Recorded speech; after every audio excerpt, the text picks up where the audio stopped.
지난주에 나누었던 대로 제가 창세기를 읽으면서 생각하고 또 깨닫고 나누고 싶은 우리 복음의 가장 기본적인 사항들에 대해서 계속 나누어 보려고 합니다. 우리가 지난주에 본 것이 로마서 12장 1, 2절을 보면서 구약 성경을 사실 바라보는 관점에 대해서 나누었던 것이었습니다.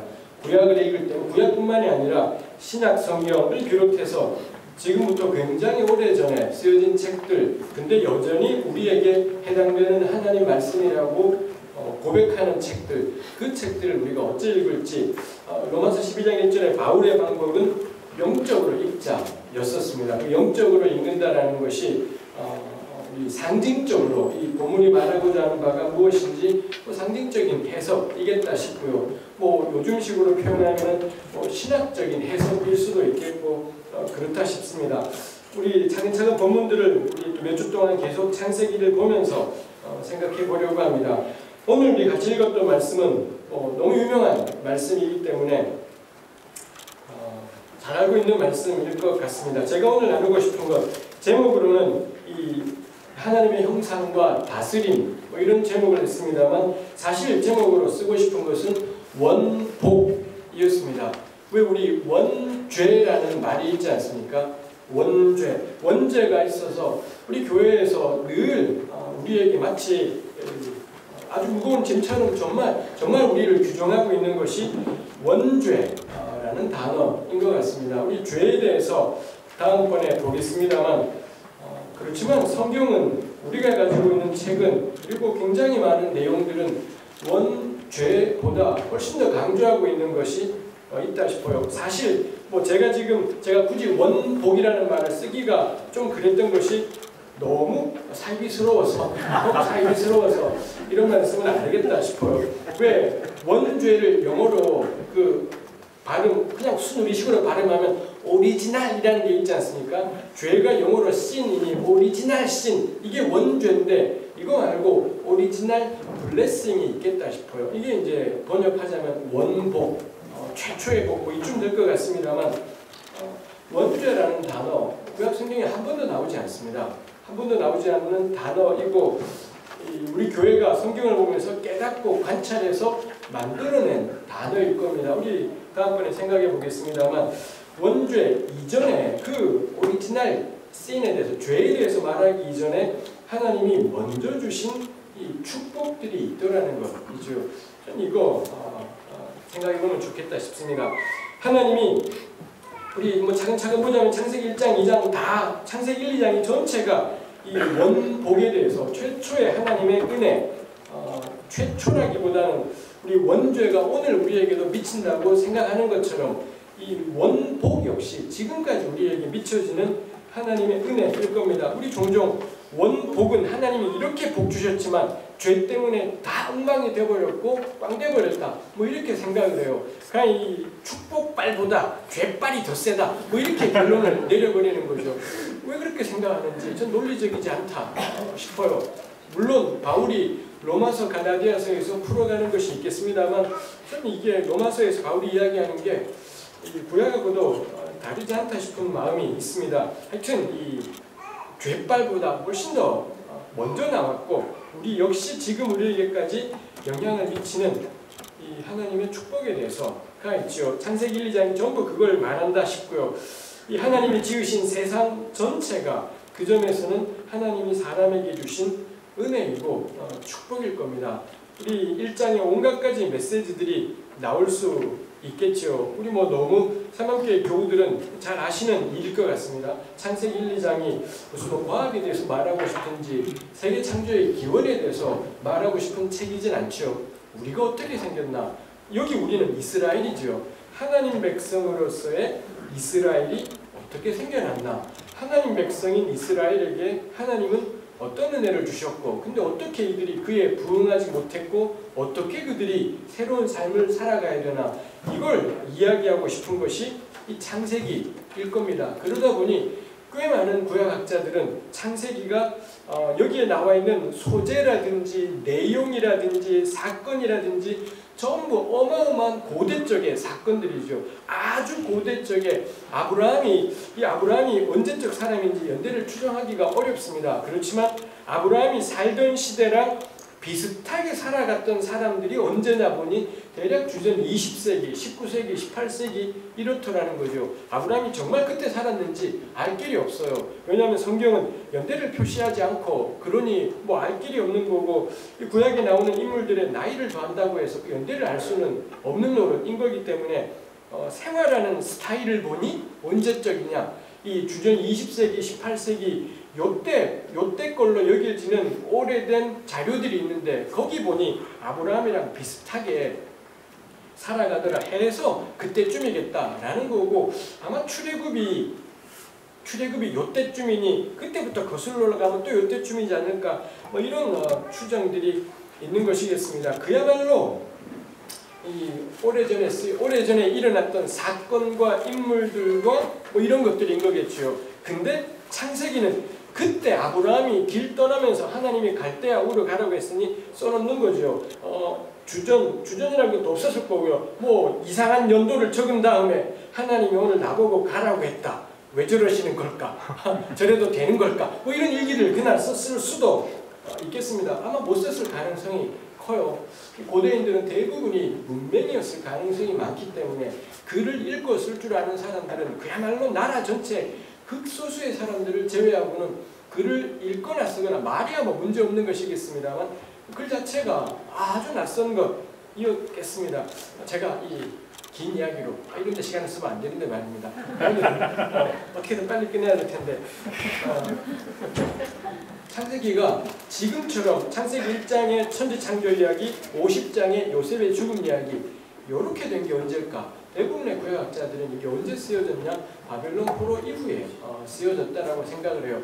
제가 구라라고 말하는 거 있지 않습니다. 그럼 아브라함이 다 구라라는 거냐 가짜라는 거냐 그렇지 않고 아주 고대적인 아브라함, 이삭, 야곱, 요셉 이분들 분명히 존재했을 거고요. 이분들에 관한 이야기가 쭉 전해지는 것들이 많았을 겁니다. 근데 예수님 이야기도 복음서에 다 적히지 않았잖아요.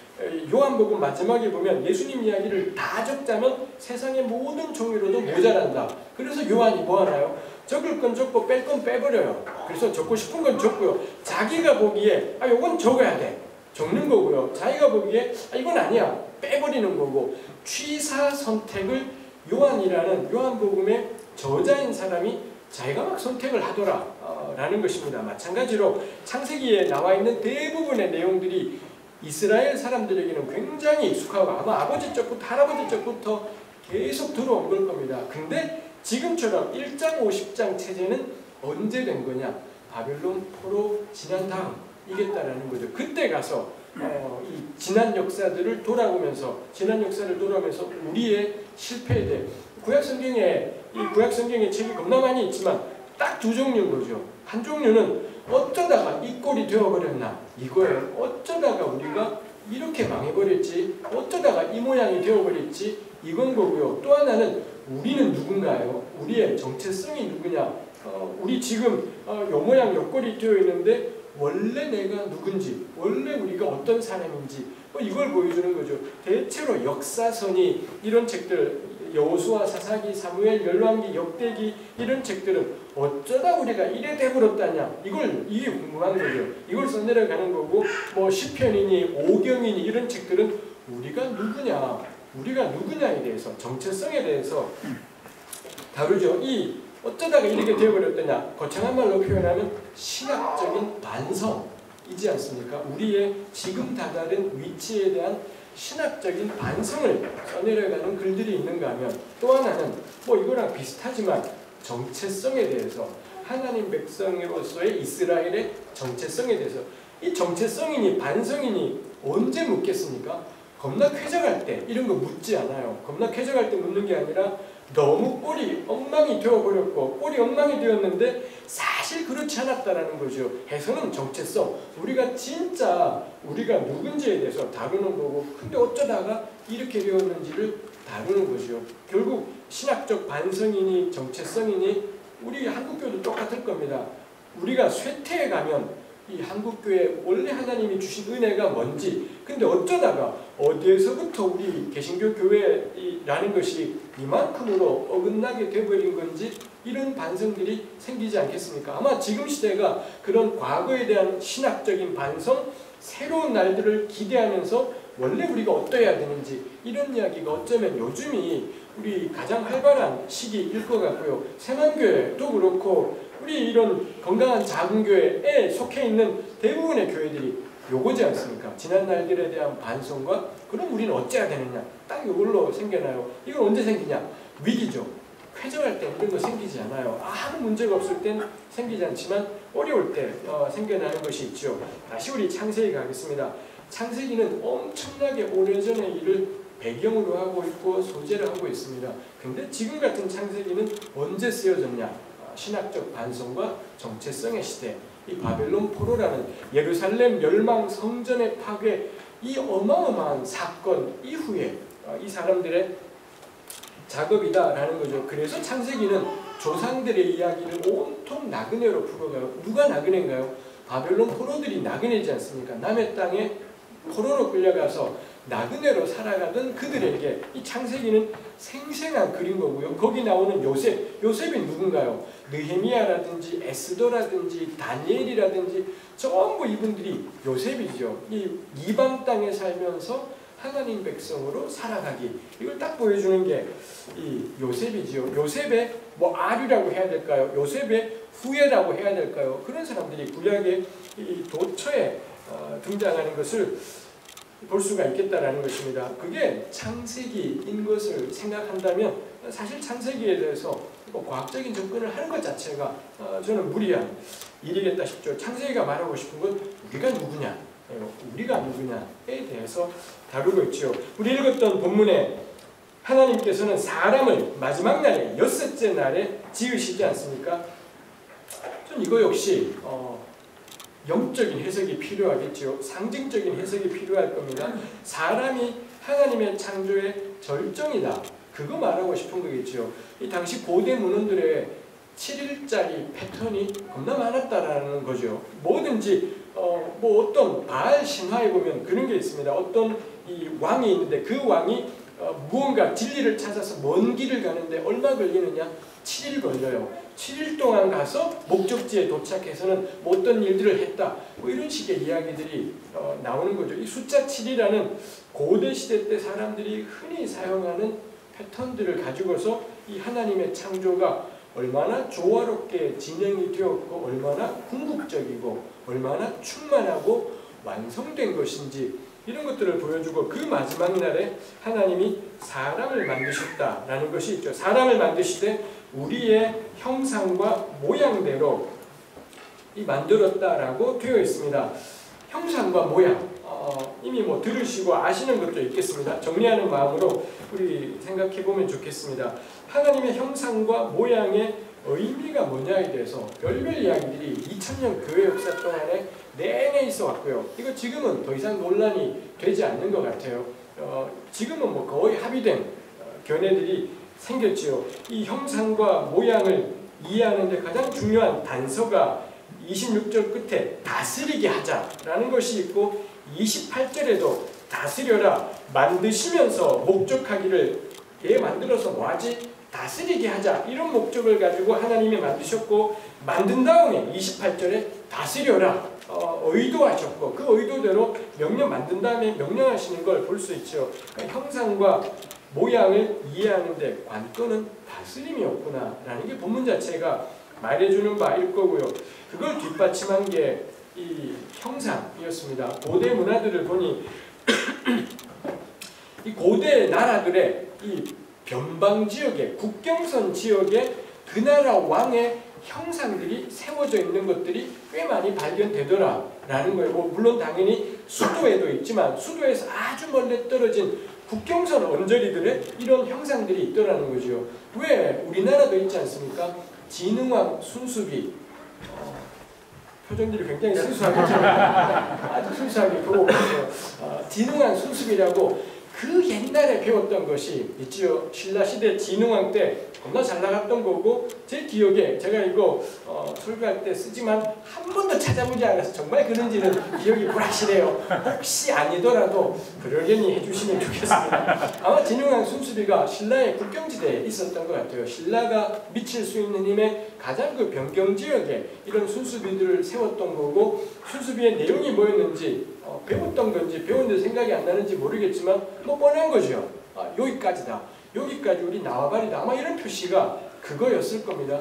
고대 시대 때에도 마찬가지였다라는 거죠. 이 변경 지역마다 왕의 모양을 닮은 형상들을 만들어 두어서는 여기까지 나의 통치가 미치는 내 나와바리다. 뭐 이런 것들이 이 형상의 의미였겠다라는 겁니다. 그걸 보니 요거 그렇겠다라는 거죠. 사람이 하나님의 형상이다라는 것의 의미가 뭐냐?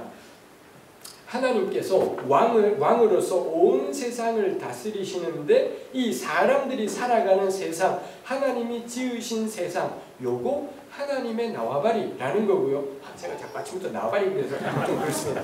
양아치 같다는 느낌도 들긴 합니다. 이 하나님의 통치 영역, 이 사람들과 피조물이 살아가는 요 세계가 하나님의 통치 영역이다라는 걸 표현하는 거고요. 근데 이 인간 세계의 형상은 꼼짝도 못하고 가만히 고정되어 있는 거지만 하나님의 형상인 사람은 움직여요. 그들 발길 닿는 곳마다, 그들이 가는 곳마다 하나님의 통치가 여기까지다 인건 거죠. 그 발길 닿는 곳마다 우리 왜 복음성가 가운데 발길 닿는 곳마다 뭐 하나님의 영광, 하나님의 향기 뭐 이런 가사가 있었던 기억도 있습니다만 그런 것이죠. 사람 가는 곳마다 하나님의 통치가 드러나게 되고 하나님의 왕되심이 드러나게 된다. 그것 사람은 살아있는 하나님의 형상이라서 가는 곳마다 하나님의 통치가 곳곳마다 미친다라는 걸 보여주는 거고, 그리고 그 사람들의 가는 곳마다이니 결국 사람은 하나님의 왕적인 통치를 대행하는 존재인 거죠. 그가 가는 곳마다 하나님이 온 땅을 다스려요라는 걸 드러내고 보여주는 존재라고 하겠습니다. 그러다 보니 왜 성경에는 그런 표현이 있죠. 베드로전서 2장 9절에 보면 너희는 왕같은 제사장이라 그러지 않습니까? 우리 개혁성경이 왕같은이라고 번역했어요. 이런 식의 같은이라는 말은 우리 가령 뭐 어떤 자매님 보고 형제님 같으세요. 기분 나쁠 수 있는 이야기이지 않습니까? 자매님 보고 형제님 같으세요 한 거는 형제님이지는 않은 겁니다. 아는데 어떤 속성이 비슷해 보여서 그렇게 말하는 것인 거겠죠. 왕 같은 제사장은 전제를 해버린 거예요. 왕이 아니다 깔아버리고, 근데 왕 비슷하네 뭐 이렇게 돼요. 그렇지 않습니다. 베드로전서 2장 9절에 헬라어 본문이 그렇게 되어 있지 않고 이게 출애굽기 19장 5절 6절을 인용한 건데 거기도 역시 그렇게 되어 있지 않습니다. 그냥 왕인 제사장 그런 뜻인 거죠. 왕이면서 동시에 제사장. 영어로는 이게 쉬웠어요. 로이얼 프리스트후드. 프리스트후드가 제사장이잖아요. 그 다음에 꾸며주는 말이 로이얼이에요. 왕가의 이런 의미인 거죠. 영어는 이게 딱 되는데 이 로이얼이라는 말을 번역하기가 왕적인 이 쩍쩍거리는 거 안 좋은 번역인 거고, 뭐 왕인 이렇게 하기도 왕인 제사장 이것도 그렇고 뭐 피치 못할 선택일 수도 있다 싶은데 부연 설명은 꼭 필요한 구절인 것 같아요. 우리는 왕 흉내내는 사람이 아니라 왕이 아닌데 본질은 왕이 아닌데 왕인 척하는 사람이 아니라 왕이다라는 게 베드로전서가 이야기하고 출애굽기가 이야기하고 전 창세기 1장 26절이 이야기하는 바이겠다라는 겁니다. 우리는 왕이다 라는 거죠. 왕은 왕인데 그래서 왕인 우리를 통해 진짜 왕인 하나님이 온 세상을 다스리신다라는 게 드러난다 라는 거죠. 우리 어릴 적에 교회 다니셨으면 우리 그 노래 있지 않습니까? 왕왕왕왕 나는 왕자다. 하늘나라 나는 왕자다. 공공공공 나는 공주다. 그때 어린 마을에 부르면서도 옆에 있는 사람이 공주 같아 보이지 않았어요. 그렇지만 외모가 어떠하든지 간에 이게 말하는 것은 그 노래 자체, 복음성가 자체는 진리가 담겨 있죠. 우리가 왕이다라는 겁니다. 우리는 왕이다라는 게 하나님이 처음부터 말씀하신 것. 이지요. 이 고대 중동에도 이런 식의 비슷한 신화들이 있습니다. 아까 말씀드린 것처럼 누가 고대 중동에서는 신의 모양을 닮았냐? 왕이 신의 현현이에요. 이 땅에 신이 사람으로 등장한 게 왕인 거고요. 그리고 그 왕의 영성을 곳곳에 세워둔 거고, 그러니 신의 현현인 왕이니 모든 국민들은 신을 받들듯이 왕을 받들어라. 이게 고대 근동의 논리인 거고, 이 논리가 뭐 고대 논리만이지도 않습니다. 중세 때 왕권 신수설이라고 해서 모든 왕권은 신으로부터 하나님께로부터 온 거다라는 그 이야기나 요즘에 이르는 대통령은 하나님이 세웠다라는 이야기나 똑같은 맥락이지요. 왕이 신의 현현이기 때문에 국민들은 그에 복종해야 돼요. 창세기는 그렇게 이야기하지 않습니다. 창세기는 누가 왕의 현현이라고, 왕의 형상이라고 하느냐? 모든 사람이죠.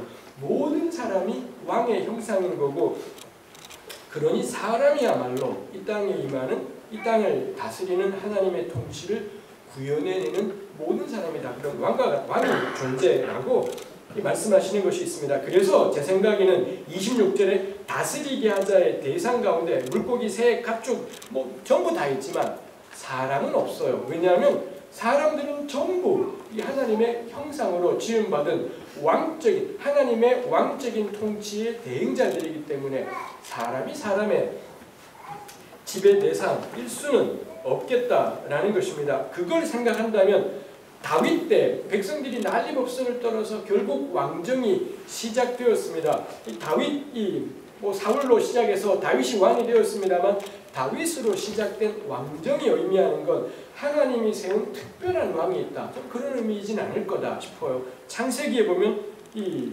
모든 사람이 왕인 거고, 결국 다윗은 왕으로 살아가는 게 뭐냐? 하나님의 통치를 이 땅 가운데 만들어가는 하나님의 통치의 왕적인 대행자가 어떻게 살아가야 되는지를 눈으로 보여주는 게 다윗의 시대였다라는 거죠. 그러니 우리는 다윗을 보면서, 지금 이미 우리가 그렇게 해왔지만 다윗을 보면서 당연히 우리는 우리라고 생각을 해요. 다윗이 왕으로 다스리는 모습을 보고 나도 이렇게 살아야지, 우리 무심코 그렇게 적용해왔지만 너무 당연하고 합당한 적용이죠. 다윗을 보고 우리 대통령을 생각하기 전에 먼저 우리 자신을 생각하는 것은 너무 타당하지요. 그러니 시편, 우리 시편에 꽤 많은 한 70개가량의 시들이 다윗의 시라고 제목이 붙어 있습니다. 다윗이 지었다라는 뜻이지 않습니다. 다윗과 연관되어 있다, 이런 의미일 겁니다. 시편들이 마치 자기가 다윗인 것처럼 시편 기자들이 노래를 부르고 있더라라는 거죠. 거기서 정글에서 다윗의 시라는 말이 의미하는 게 뭐냐? 우리나라의 왕이었던 사람의 시라기보다 우리 다 실제로 그렇게 교회가 2000년 읽어왔어요. 그 다윗은 한때 이스라엘의 왕이었던 그분, 왕이었지만 거기에 초점이 있다기보다 그 시편 다윗의 시를 보면 전부 다 나는 내가 여호와께 탄식도 하고 내가 여호와께 찬송도 해요. 그 다윗은 누군가요? 우린 거지요. 모든 이스라엘이었던 겁니다. 그거 보면서 사람들은 우와, 왕도 이런 고통이 있었네, 이런 생각 안 해요. 다윗의 이름으로 전해진 그 시들에 담겨있는 그 수많은 고초와 기쁨과 탄식과 행복이 나의 고초와 나의 탄식과 겹쳐지고, 그래서 시편이 고대 이스라엘에도 오늘 우리에게도 널리 읽혀지죠. 그러니 시편의 표제에 있는 다윗의 시라는 말이 실제로 저는 상징적인 의미, 영적인 의미가 뭐냐? 하나님 앞에 살아가는, 하나님 앞에서 징글징글한 삶을 살아가는 사람의 시, 이쯤으로 저는 옮길 수가 있는 게 그 다윗의 시라는 말의 의미이겠다 싶기도 해요. 이거 저는 중요하다 싶습니다. 구약에서 다윗을 생각할 때 왕 자체, 왕권 자체라기보다는 이 하나님 백성의 온전한 삶, 하나님 백성의 충만한 삶, 이게 구약 성경에서 이야기하는 다윗의 나라에 대한 기대이기도 하고요. 오는 다윗의 세상에 대한 기대이기도 하고, 그 오시는 다윗이 이 땅에 오신 예수님으로 현실이 되지 않습니까? 예수님도 그렇지 않습니까? 왕으로 살아가는 게 뭔지 보여주지만 그 왕이라는 게 우리가 생각하는 한나라의 제일 높은 사람이 되어서 그 명령대로 뭐든지 좌우하는 이런 왕하고는 아무 상관없는 것이 전개되는 걸 볼 수 있습니다. 해서 하나님의 형상과 모양, 또는 하나님께서 우리에게 주신 오리지널 블레싱이라고 생각을 해요. 우린 왕이다. 우리 꼴이 어떠하든지 간에 내 재능이 뭐고 내 재주가 뭐고 내 성격이 뭐든 간에 우리의 가장 근본적인 정체성이 뭐냐? 하나님의 형상, 하나님이 세우신 왕인 거고요. 우리가 무엇을 하든지 간에 우린 왕으로서 이 땅 가운데 살아가고 있는 것이다. 그거 돌아보게 해요. 그리고 동시에 그거의 반대편, 그러니 그 누구에게도 머리 숙이지 말아야 되고 그 무엇에게도 굽신거리지 말아야 되고 그 무엇에도 기죽지는 말아야 되겠다 싶어요. 깍듯이 대접하고 섬기고 존중하고 그 누구든 간에 존중하고 섬기는 건 너무 당연한 일이겠지만 그 누구에게도 지배되거나 좌우되거나 내 인격이, 내 삶이 다른 누구에게 좌우되거나 지배되지는 말아야 된다. 왜냐하면 우린 왕이기 때문에. 왕이 뒤에 누가 있으면 이거 나라가 엉망이 되지 않습니까? 앞에는 서 있는데 허수아비고 실제 배후 조종하는 인간들이 뭐 청와대니 어디 있어버리면 나라 꼴이 어떻게 된다는 걸 우리 너무 잘 알지 않습니까? 그러니 이거 우리가 대통령 씹을 일이진 않죠. 우리 마찬가지예요. 내가 과연 우리 삶의, 내 삶의 주인공으로 내가 살아가는 건지 아니면 내가 다른 사람들의 이런저런 것들 때문에 지배되는지이죠. 제가 참 좋아하는 말씀에 레위기 16장 26장 13절에 하나님이 주시는 복의 최고가 뭐냐, 이 레위기 16장이 축복과 저주를 말씀하시는데 축복은 조금밖에 이야기하지 않아요. 한 10절 정도 축복을 이야기하는데 처음에는 경제적인 복을 주시겠다 그런 이야기를 해요. 경제적인 복을 주시고 그러다가 뒤로 가면은 가장 결정적인 복이 뭐냐, 너는 내 백성이 되고 나는 너희 하나님이 된다. 그러더니 그 다음에 모든 멍에와 빗장을 벗어버리고 바로 서서 걷는 삶을 살게 하려고 내가 너를 건져내었다. 뭐 이런 이야기예요. 복의 절정이 뭐냐면 멍에와 빗장, 우리를 억누르고 있는 모든 걸 벗어버리고 바로 서서 걷는 삶. 전 제식으로 표현해서 어깨 쫙 펴고 내 두 발을 가지고 연락 뚜벅뚜벅 걸어가는 삶. 그게 하나님이 주신 최고의 복인 거죠. 경제적인 축복이 왜 필요하겠습니까?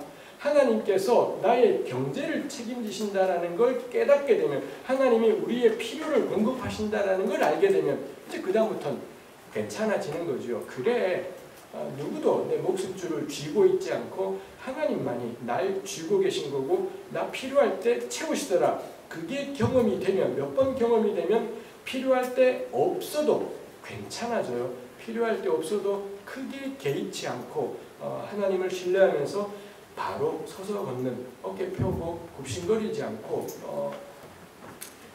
걸어갈 수 있는 그런 은혜를 주시는 게 있더라이지요. 이 말씀하고도 연관이 되겠다 싶습니다. 두 번째, 하나님의 형상의 의미가 있습니다. 26절에 다스려라로 끝났고 28절도 다스려라고 사이에 27절이 있지 않습니까? 27절에 제가 가진 개혁 성경책의 개혁 개정판에는 하나님이 자기 형상 곧 하나님의 형상대로 사람을 창조하시되 남자와 여자를 창조하셨다. 창조 이야기를 세 번이나, 여기 우리말로는 두 번이지만 우리말로는 막 세 번이나 반복이 되고 하나님의 형상이라는 말도 두 번이나 반복을 했어요. 26절에 다 했던 이야기인데 27절은 그거에 따라서 실행을 하시는 겁니다. 차이가 있다면 26절에 형상대로 사람 만들자, 28절에 사람 만들어서 다스려라 명령해요. 차이가 27절에 차이 생기죠. 형상대로 만드시겠다. 그럼 만드시면 끝인데 추가가 되지 않습니까? 그 추가된 게 뭐냐? 남자와 여자이지요. 하나님의 형상대로 만들어야지. 그러시더니 뭘 하셨느냐? 겁나 잘생기게 했다. 혹은 뭐 이렇게 했다. 이게 아니라 남녀를 만드셨다라고 되어 있다는 겁니다. 하나님의 형상의 첫 번째 의미는 하나님의 왕적인 통치의 대행자다, 이거였던 거고요. 두 번째 의미가 남녀의 창조, 이게 하나님의 형상의 두 번째 의미라고 본문이 우리에게 이야기한다 싶어요. 그럼 그 남녀의 의미하는 게 뭘까? 이 남녀는 나중에 자라서 결혼해요. 결혼해서 행복하게 살고 아이 낳고 그러지 않습니까? 그럼 결혼이, 부부관계가 하나님의 창조의 형상, 하나님의 형상인 건가?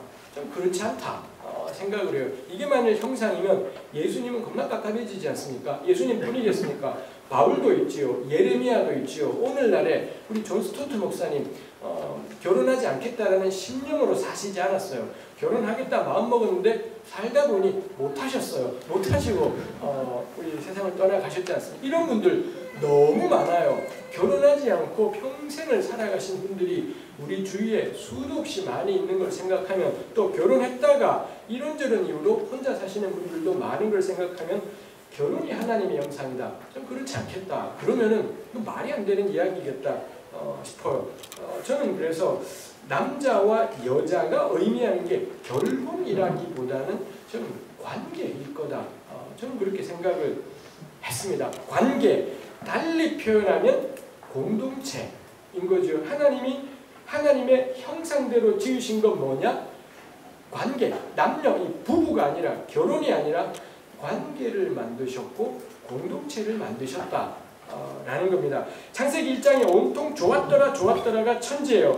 2장 가면 하나님이 만드신 건데 2장까지는 부정적인 이야기라고는 하나도 없는데 딱 하나 부정적인 표현이 있습니다. 2장 18절에 가면 여호와 하나님이 이르시되 사람이 혼자 사는 것이 좋지 않다. 1장에 나온 좋다 좋다 좋다를 딱 뒤집어 버린 게 좋지 않다, 안 좋더라. 뭐가 안 좋냐? 혼자 사는 것, 그거 하나님 보시기에 이거 문제가 되죠. 하나님이 만드신 건데 안 좋다라는 건 이 아슬아슬할 수 있는 표현인데, 그만큼이나 그 점에서 사실 구약 성경은 우리가 보통 고백하고 간직하는 교리를 가볍게 뛰어넘어 버리는 그런 표현들이 많이 있죠. 하여튼 혼자 사는 게 하나님 보시기에 좋지 않았다. 이거를 볼 때에도 그렇고 저는 관계다 싶어요. 또 이걸 뒷받침하는 게 우리 26절에 우리의 라는 단어가 나오지 않습니까? 우리의 형상, 우리의 모양, 요거 또 수수께끼였어요. 왜 우리라고 복수형으로 표현하는 거지? 이게 수수께끼죠. 별의별 이야기가 다 있었더랬습니다. 모범 답안이 삼위일체를 가리키는 거다. 성부, 성자, 성령 세 분 하나님이니 우리라고 표현하신 거다. 이게 우리 교회 2000년의 모범 답안이에요. 문제는 구약 때는 삼위일체가 안 나오기 때문에, 구약 때는 이 삼위일체 흔적이 이런 우리 말고는 찾아볼 수가 없기 때문에, 신약은 뭐 어지간하면 아버지와 아들과 성령이 도처에 나오지만 구약은 나오지가 않기 때문에 아주 후대에 생긴 개념을 가지고 오래전에 글을 보는 게 좀 무리겠다 싶은 거죠. 구약 연구자들은 이 견해에 동의하지 않는 사람들이 많은 것 같습니다. 두 번째는 이 우리는 뭐냐? 심사숙고 내지 의논이다라는 거죠. 우리 왜 혼자서 그러지 않습니까? 이걸 어떻게 만들지? 지금 누구랑 이야기하냐? 귀신이랑 하는 게 아니라 그냥 자문자답하는 거예요. 자기 혼자. 우리가 언제 그런 거 하느냐 하면은 심사숙고할 때요. 뻔한 거죠. 그냥 만들 때는 만들어버리는 거고요. 이걸 어떻게 한다? 요렇게 해봐, 저렇게 해봐 라는 건 우리 자아가 분열돼서 둘이 대화 나누는 게 아니라면 심사숙고하거나 곰곰이 따지거나 그럴 때 이런 건 한다라는 거죠.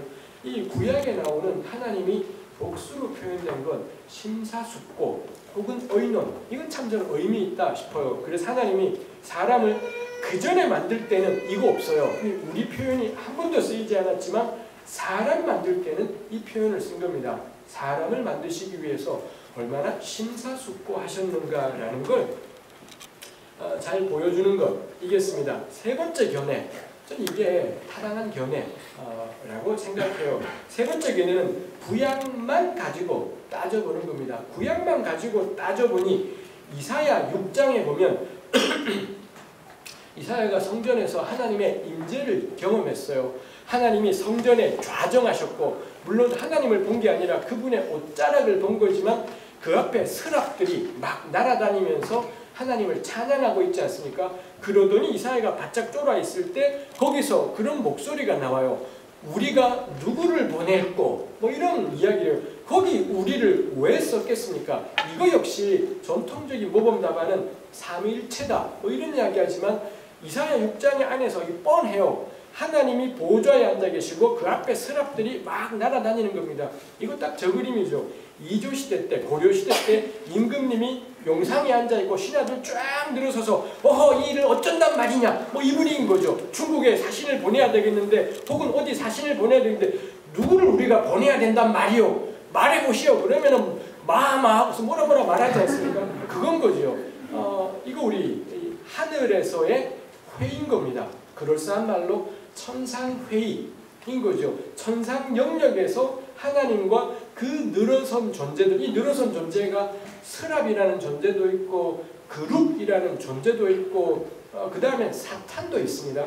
욥기에 보면은 욥기 1장 2장에는 하나님이 계시고 그 앞에 사탄이 서 있어요. 서 있으면서 사탄이 욥 저 자식 아무래도 이상하지 않아요? 그랬더니 괜찮아. 이상할 뿐이요. 괜찮아. 그럼 다 뺏어볼까요? 그래. 그 대신에 목숨은 건들지 마. 이러지 않습니까? 하나님이랑 사탄이랑 대화를 나누고 의논하시더니 하나님이 허락하는 만큼만 사탄이 실행하고 있더라는 거죠.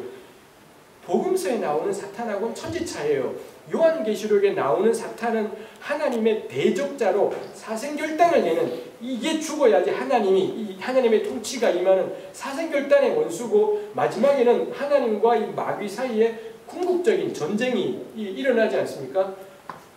구약에 나오는 사탄은 하나같이 하나님의 심부름꾼이에요. 스가랴 3장에도 하나님 계시고 사탄이 있어서 대제사장 여호수아를 두고 이런저런 이야기해요. 사탄이 하는 말이 뭐냐? 여호수아 저 친구 안 됩니다. 이런 이야기를 하고요. 그리고는 하나님께서 근데 여호수아에게 영광스러운 옷을 입혀줘라. 이러는 거죠. 가령 우리 조정에 임금님에게 반대 의견 말하는 신하가 있습니다. 그 반대 의견 말하는 신하를 우리가 뭐 마귀라고 볼 수는 없겠죠. 같은 신하이지만 여러 의견들이 있는 것이죠. 이 사탄 역시 구약에서는 수많은 천상 존재들 중에 하나일 거다라는 겁니다.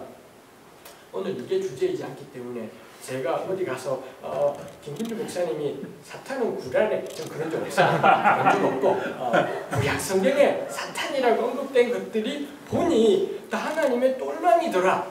여기까지 이야기한 겁니다. 그럼 어쩌다가 이 신약에 나오는 그 무서운 사탄은 언제 생긴 거야? 전 그에 대해서 한마디도 말한 적이 없는 거고, 구약에서는 요랬다라는 그 얘기 한 것이죠.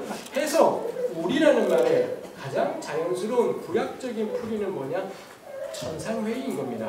하늘 영역에서 이루어지는 하나님이 그 둘러선 존재들과 의논하시며 어떤 일을 행하더라라는 거죠.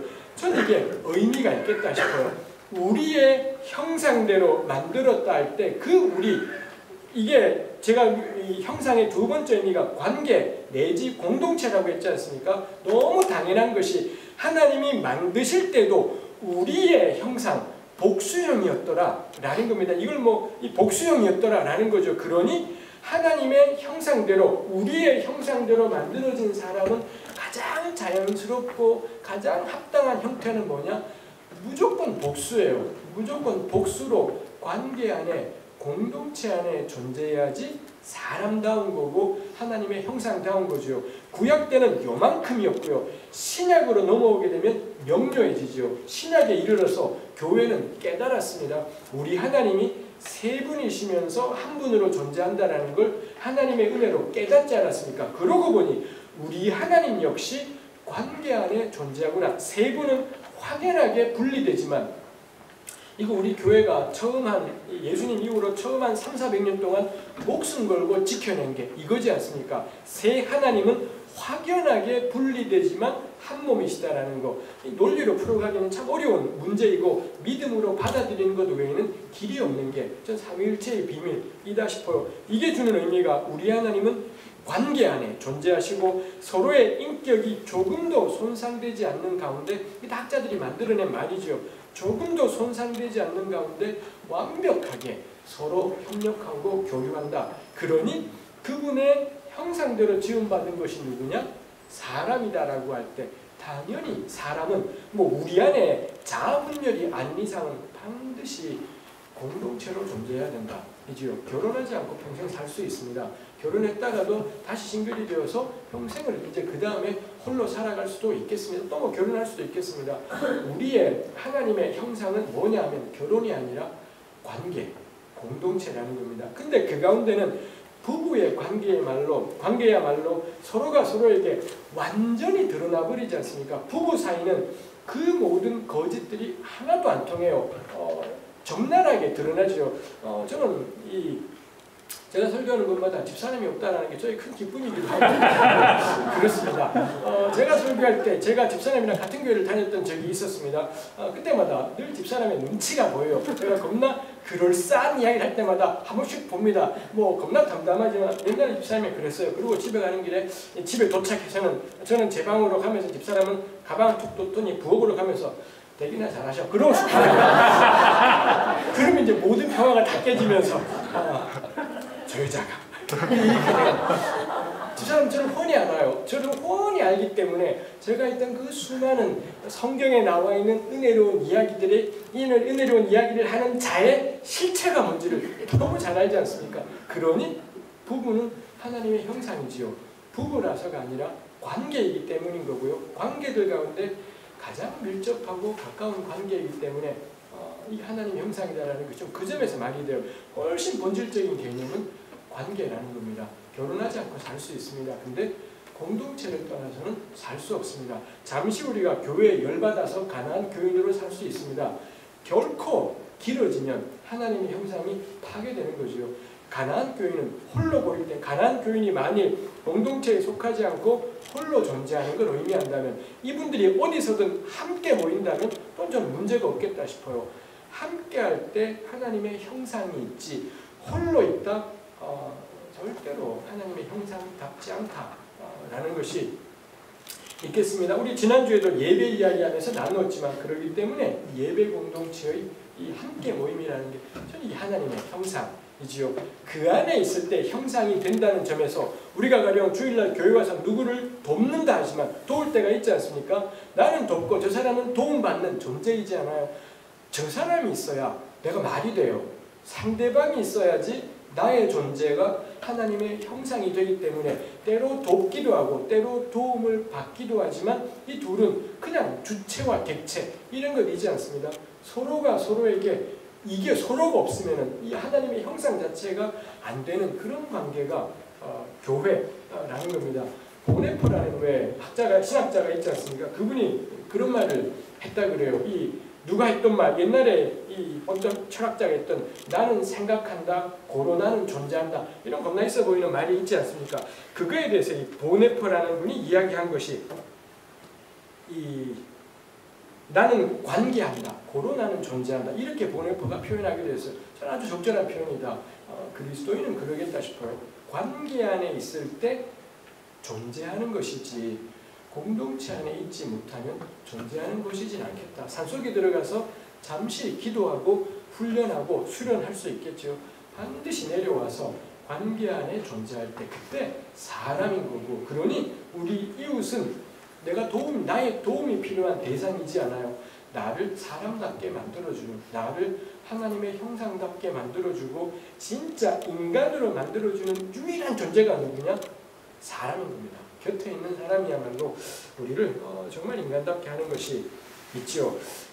오늘 나누고 싶은 말씀의 마지막 세 번째, 그럼 첫 번째 뭘까요? 두 번째 뭐예요?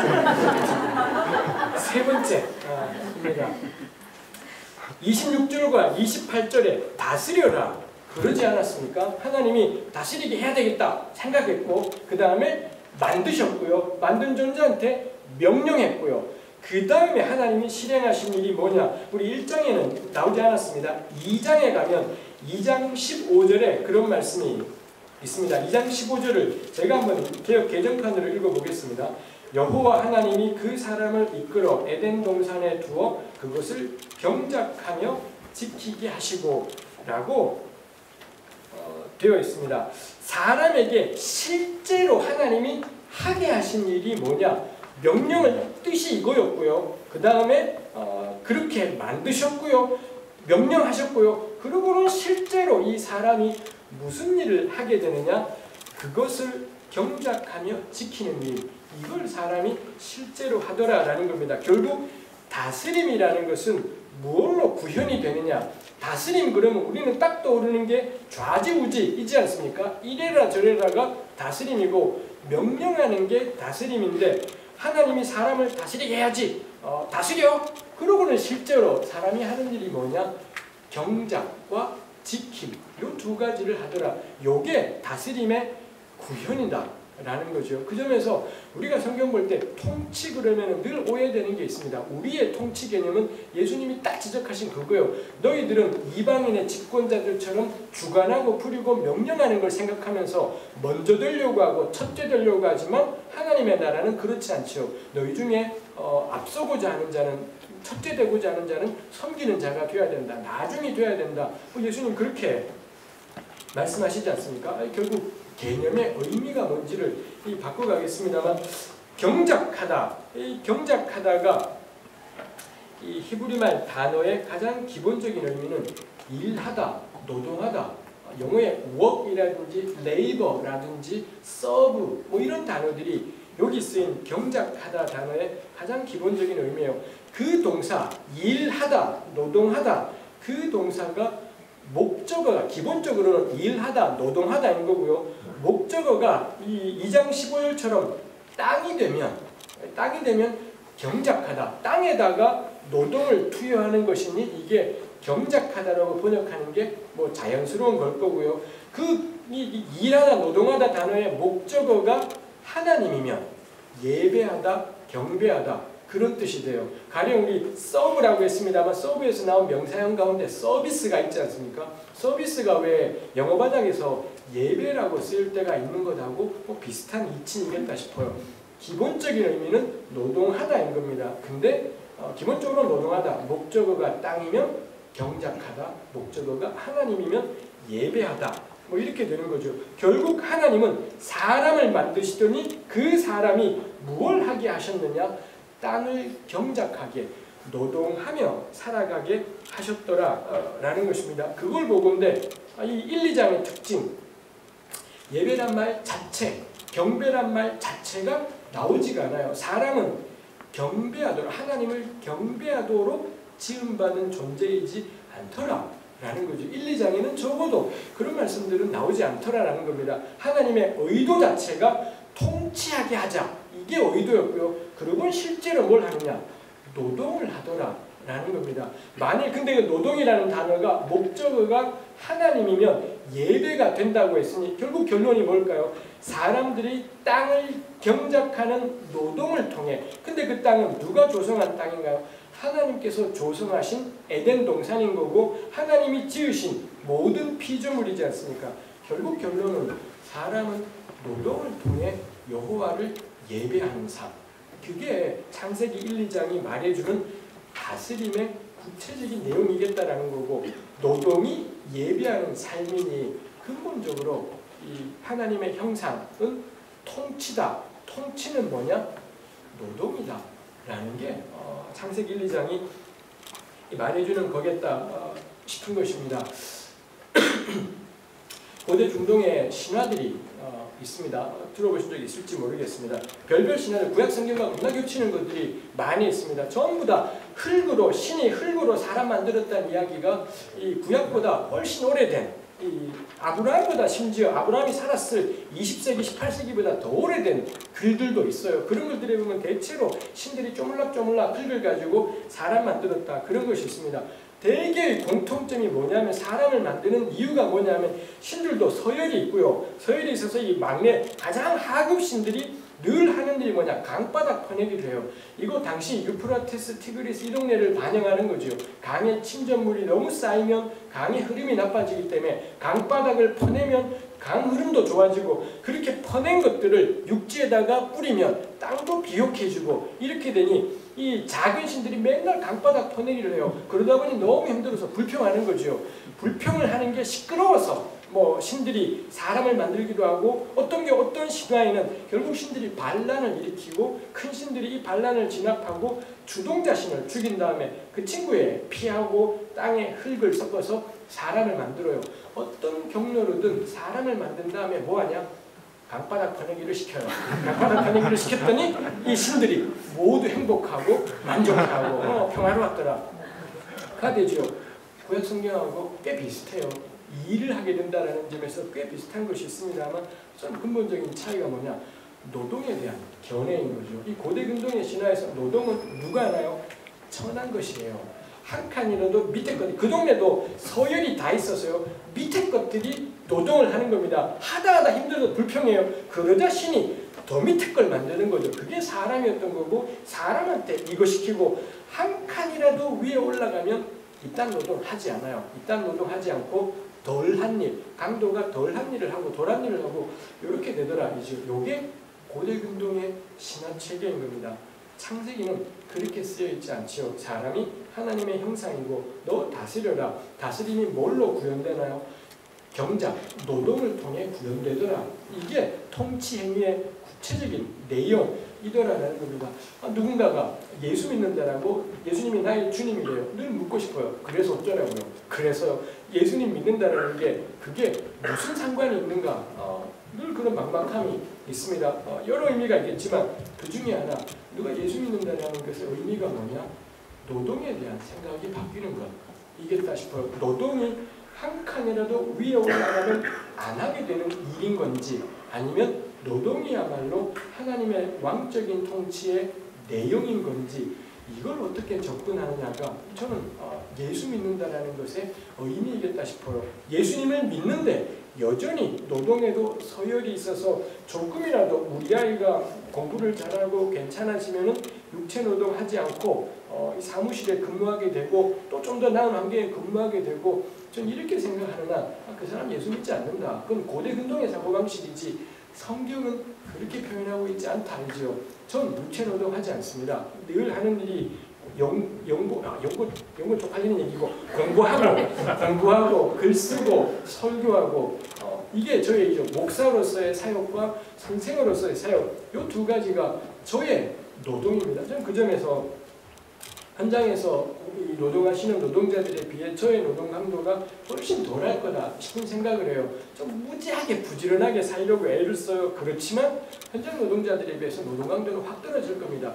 그렇지만 전 이게 제가 하는 일인 거죠. 전 우리 교우들에게도 그렇고 어디든 나누고 싶어요. 난 노동자다. 내가 하는 노동은 교회에서 하는 이 교역자로서 하는 노동이 있고요. 또 이 신약을 가르치는 느헤미야에서 하는 선생으로 하는 이 교육 노동이 있는 거고, 저는 뭐 어쩌면은 교육 노동자이든지 혹은 교역 노동자 뭐 이쯤으로 부를 수가 있겠습니다. 마찬가지인 거죠. 저도 노동자인 거고, 이 땅의 모든 그리스도인들은 그 어떤 일을 하고 있든지 간에, 가정에서 있는 전업주부이든지 간에 어느 직장에 가 있든지 간에 우린 영광스러운 노동자인 거죠. 하나님의 통치가 우리를 통해 드러날 겁니다. 왕인 우리를 통해 드러날 텐데, 왕인 내가 그 하나님의 통치를 현실로 만드는 길이 뭐냐?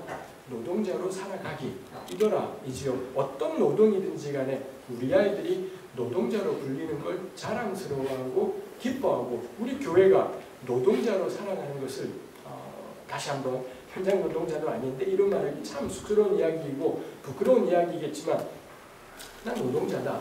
목사이지만 노동자다이죠. 그럴 때 그 다음에 나오는 게 노동의 대가가 있지 않습니까? 노동의 쉼도 있지 않습니까? 노동의 쉼에 대해서 대가에 대해서 더 다룰 수는 없겠습니다만, 요거 빛이지요.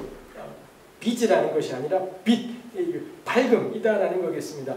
모든 노동에는 무조건 당연히 대가가 따르는 것이 하나님의 원칙이기 때문에, 저는 어디든 간에 노동의 대가에 대해서 투명하게 이야기하고 공개적으로 이야기하고 너무 중요하다 싶어요. 이거를 가령 저 같은 목사들 같은 경우는 사렙이라고 그렇게 부르기도 하고요. 옛날에는 제가 전도사 때는 신수비라고, 한자말이 뭔지도 제가 잘 모르겠습니다. 하여튼 목사님께 드리는, 교육자에게 드리는 돈을 신수비라고 불렀어요. 그냥 월급인 겁니다. 그냥 우리 교우들이 직장 가서 받는 월급하고 목사인 제가 뭐 받는 월급하고 동일한 이 노동에 대한 대가인 거고 월급인 거고 그런 거죠. 그런 마당에서 저는 이거 공개적으로 이야기하고 대놓고 이야기할 필요가 있겠다 싶어요. 요거 안에 마치 목사가 하는 노동이 노동과는 약간 다른 차원인 것처럼 만들려는 그런 것이죠. 좀 그렇지 않다. 모든 그리스도인은, 모든 사람은 하나님의 형상대로 지음받았고 그 형상은 노동을 통해 드러나요. 제가 대학 때 왜 전국 교직원 노동자이라는 게 처음 생겼다고 했습니다. 그래서는 막 선생님들이 이 교직원 노조를 만드니 주위에서 심지어는 교회에서 하는 말이 선생님이라는 영광스러운 호칭을 버리고 노동자라고 불리는 게 좋냐 뭐 이랬던 시대가 있었지 않습니까? 우리 지금 와서 보면은 참 틀린 말인 거죠. 노동자는 영광인 겁니다.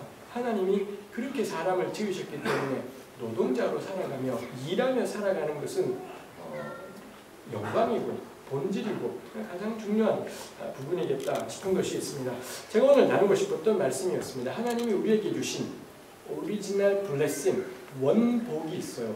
우리가 이래 보여도 하나님의 형상이라는 것, 우리는 왕으로서 살아가고 있다는 것, 그리고 왕의 다스림은 명령과 군림으로 드러나는 것이 아니라 노동을 통해 현실이 되고 우리가 노동하며 가는 것마다 하나님이 여기를 다스리는구나 라는 게 드러나게 될 겁니다. 우리의 전도도 있겠지만 우리가 하는 일들을 통해 하나님이 온 땅의 주인이심이 우리 세상 가운데 드러나게 될 겁니다. 저도 우리 새마음교회 교우들도 한 주간 동안 노동자로서 하나님이 세운 왕으로서 영광의 삶을 잘 걸어갔으면 좋겠습니다. 기도하시겠습니다. 하나님 아버지, 우리들을 하나님의 형상과 모양대로 지으시고 공동체 안에서 노동하며 살아가게 하신 것을 감사합니다. 우리 자신의 연약함과 부끄러움에 매여 사는 것이 아니라 우리에게 주신 이 영광의 직분과 본질과 사명을 기억하며 하나님이 세우신 왕으로서 또 하나님이 세우신 자랑스러운 노동자로서 우리의 일상을 걸어갈 수 있게 하여 주옵소서. 우리 닿는 곳마다, 우리 발길이 닿는 곳마다 하나님의 통치가 드러나게 하여 주옵소서. 예수님의 이름으로 기도합니다. 아멘.